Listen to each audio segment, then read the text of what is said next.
back. The reason why I've come back live is because as I was driving off, what I wanted to do is show you the plane crash that I was talking to you all about. So this is where we're at now. So I'm not going to go live here for very long. I just wanted to show you that this is what I was talking about in the investigation just a minute ago. So yeah, I've come up here to the Stony Cross, which is where me and Carl come before, and this is actually the old runway, and it tells you a little bit of history about it here.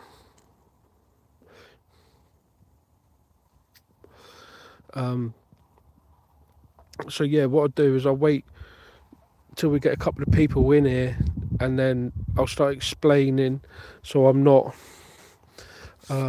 explaining it to myself twice, 3 times over, etc, etc. I'm not going to be here very long. Okay, this is going to be a quick one, but I have warmed up in the car a little bit. Oh, let the balls go in. Let the balls go in. At the top, the balls going. Hi KK. So yeah, I'm back. And what I wanted to do is show you about that plane crash that I was talking to everybody about down there just a minute ago. So I'm not going to be here very long. Thank you for that, spirits. But this is where the plane crash happened. So thank you for that. Appreciate you. Yeah, this is the old runway. So this is the old runway. There's the plane. And yeah, it's just a little plaque here. That's the barracks, and the different runways and stuff like that. So I thought what I'd do is, I've not got everything out. I've literally got one REM pod, one ball, one K2, and that is all I've brought out with me tonight for this investigation, because I'm not going to be here very long. I just thought, instead of just going home, wasting all that fuel coming down here, I might as well try and get 2 bits out of it. And like I said, even if I just go live here for 20 minutes or so, half an hour, just to see what we can get. But the ball did just go off just a second ago. Is that more work at the bottom left corner? I'm not quite sure what you're going on about there, but I'm at RAF Stony Cross, where there was a fatal accident here. So it says here on the plane, it's hard to imagine that this tranquil area around you was once a busy military airfield. Across the south of England, many aircrafts were built during the Second World War. The New Forest was important, with 12 airfields in its area. Stony Cross was one of the largest, and construction started here in 1942, and its busiest was over 1,000 people were stationed here. The first to fly from here were the 123 wing of the RAF Army Cooperation. Squadrons, fighters, bombers and photos, and yeah, it was a busy place, man. The airfield's main runway was over a mile long. Okay, so that's the main runway here. So it starts from here and it goes all the way down there. And there was, like I said, a fatal crash that happened here, where servicemen lost their lives. It goes on to say here, in April 1944, prior to D-Day, the 367th Fighter Group of the USAF arrived, replaced in July by the 387th Bomb Group.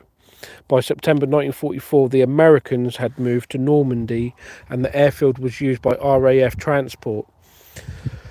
So, yeah, it's hard to imagine, but what I'm stood on now was the old runway for the RAF during World War II. Now, obviously, we've just been down. Yeah, the K2 is going mad. And hey, the Den, thank you for coming in. Like I said, we've just been down. I've just finished my investigation somewhere down there, a couple of miles down the road there, and it was okay. That's where the Canadian War cemetery is. So if you haven't already, go over and check that out. But I thought, whilst I'm in the area, I'll come up here, do a little bit here, just to see what we can get for 20 minutes, and then I can go home and go and take a nice hot shower and get into bed and see what tomorrow brings. But yeah, so like I said, I haven't got a lot of equipment out. I've just got them out, but the ball was going just a minute ago. So calling out to any servicemen, any spirits that may reside here at RAF Stony Cross. My name's Daryl, and I'm not here to harm you. I'm not here to move you on, but we've heard a lot of stories over the years about the fatal air crash that took place here. I was just wondering if there's any servicemen who was aboard that aircraft who still haunt these places, who still haunt this place even. And if there is, would you like to communicate with me?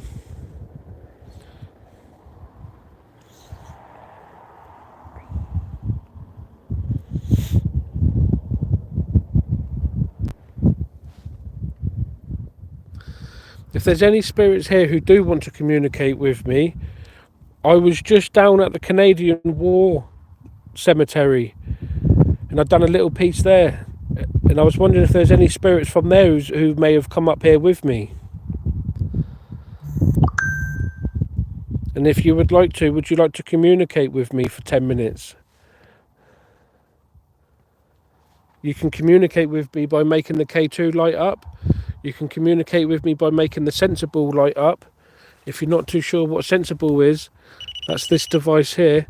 And this one here that beeps, that's called a K2. That's called a REM pod, sorry.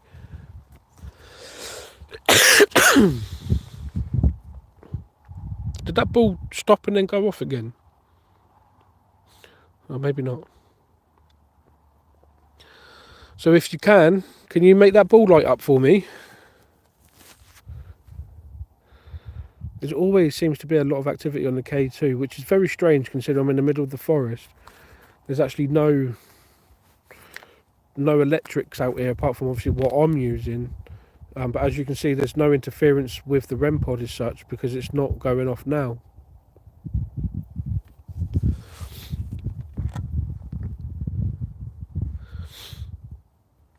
But if you can and you would like to, please come and step forward and come and say hello.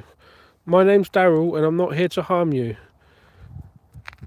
I can't believe after all these years that the runway, or part of the runway, is still here.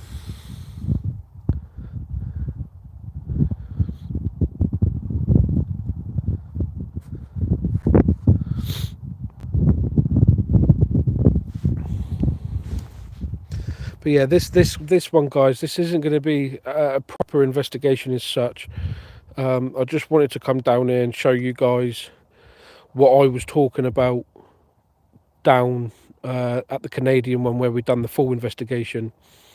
So yeah, I just wanted to show you guys pretty much what this place was. So yeah, we're not actually going to be doing too much here. Like I said, I was just going to go live here for 10-20 minutes, see what happens, see what goes on, if anything, you know.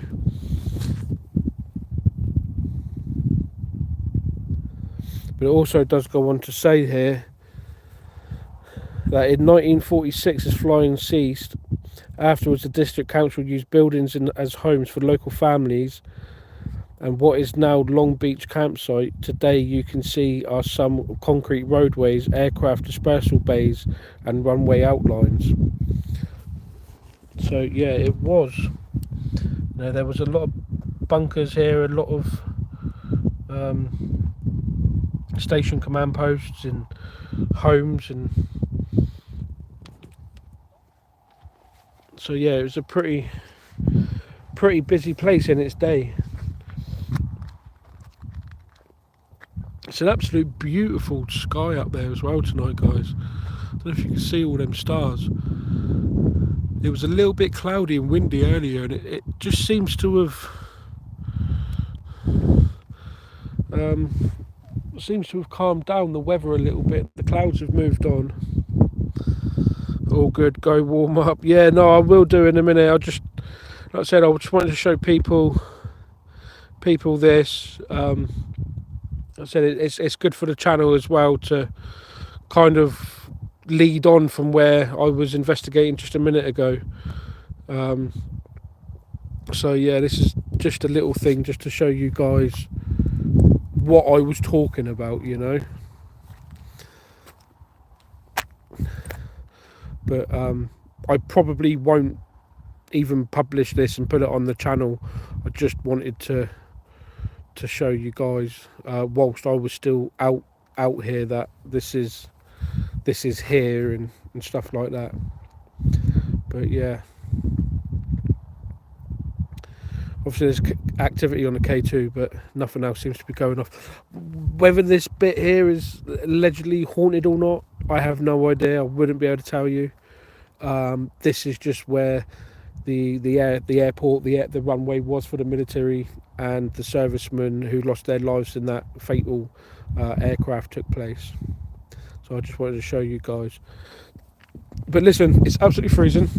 I just wanted to show you, and I'm going to head off, and I'm going to go home and get into bed. But thank you guys for everything for tonight, and we will see you back on location as soon as possible. But take care, everyone. Bye bye. Take care, KK.